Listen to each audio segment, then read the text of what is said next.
Welcome everybody to AI Infra. We got Silicon Zombies in the house with Ted Marena from AMD. Ted, welcome to Zombies here. Awesome. Thank you so much. Excited to be here. Beautiful. So all sorts of cool innovation. I'm a little bit curious. Help us demystify what it is that AMD does and where the company's headed. Yeah, sure. Happy to. So a lot of people know AMD from CPUs, but we actually do GPUs and even some networking. So I'm in the GPU group for AMD, and we're here because we're really getting the word out, spreading the awareness on AMD solutions for AI servers. Okay, beautiful. So between the GPUs and the CPUs, you're kind of like in a cool kids table, right? Is that kind of fair to say? That's more than fair to say. Okay. Yeah, Nice. 100%. Yeah. Yeah, I mean, and what's super exciting about what AMD is delivering right now is we are really the alternative for anybody who wants AI at scale, other than the market leader, NVIDIA, right? So AMD today has CPUs, we have GPUs, and we have networking devices, and all these are working together. And when you take that with our open ROCm software ecosystem, we are providing the real, true performance benefit and alternative. So that's super helpful. Thank you for that. So when we think of like what a workload is, we hear a lot about these things because you're powering this utility, this function. Mm-hmm. What does that look like from a more practical perspective? Yeah, so everybody's heard of these LLMs, and these large language models are basically, think of it as a foundation. And so there are various applications that people and companies can build based on these. So, for example, you want to improve your call center, you want to be able to have questions answered. You are basically using these large language models. You build and feed all this other company information into that, and then you have this intelligence response engine. Wow. That's an example. And those workloads, that application would run on our GPUs and in our AI servers. That's fascinating. It almost feels like things are speeding up too, because like you're talking about the ability to interact with these models, but theoretically, it doesn't have to just be your customers. It could also be your employees.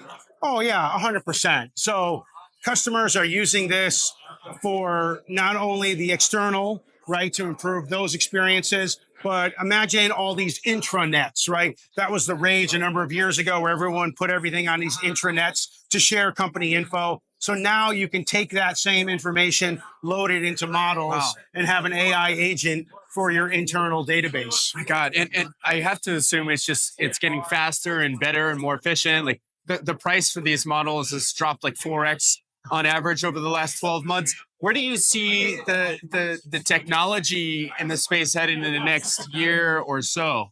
Help us speak. Yeah.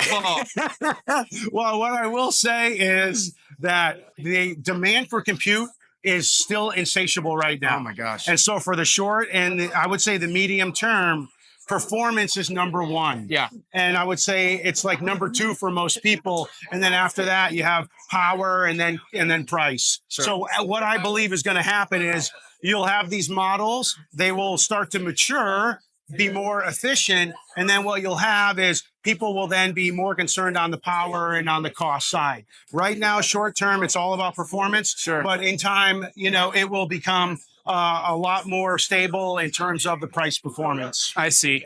And then from a deep tech perspective, because that's kind of like where the rubber hits the road, like the physics and the science and the chemistry. What is the next iteration of infrastructure look like using this kind of deep tech breakthroughs? Yeah. Ironically, using your guys' technology to find these breakthroughs. Yeah. So today, a lot of what is being deployed is in what's called our standard racks, 19-inch racks, or a 21-inch standard called OCP or V3. Like a couple 100 pounds or? Yeah, I mean, each server might weigh between 50 to 150 pounds, and then you can put a number of them in these racks. And what is going to be moved to over the next year, 2 years, is more rack scale. So instead of just sending a server that's so high, you're going to have a whole rack filled with these servers. And that's one huge trend. The other one is a lot of data centers are moving from air cooled, where the fans are blowing, right, to cool everything. it's more efficient to be liquid cooled. Oh, wow. Where you actually are running the liquid through these plates to cool the GPUs and the CPUs. It's more efficient, and that's why data centers are moving to it. I see. What's in this liquid? It's not like Kool-Aid, right? It's like I can guarantee you it's not Kool-Aid. Okay. It's not regular water either, Sure, yeah. as you can imagine, because these GPUs, for example, they make maybe it nitrogen. I would probably say nitrogen. I don't. It's definitely. I don't know the exact. Sure. And there's actually a lot of different fluids Yeah. that are available on a lot of different technologies. But these GPUs, we're talking about products that consume 1,000 watts per chip and going higher, right? 1,400 and beyond. Yeah. So that's why the liquid cooling is becoming a necessity. Wow. And the demand is insatiable, like you said. So you and the AMD team are perfectly situated.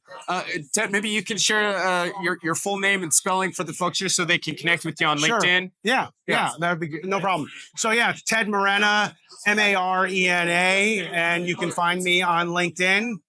Thanks very much for having me share some insights. Thanks for helping us build the pickaxes and shovels of the future. Really appreciate it.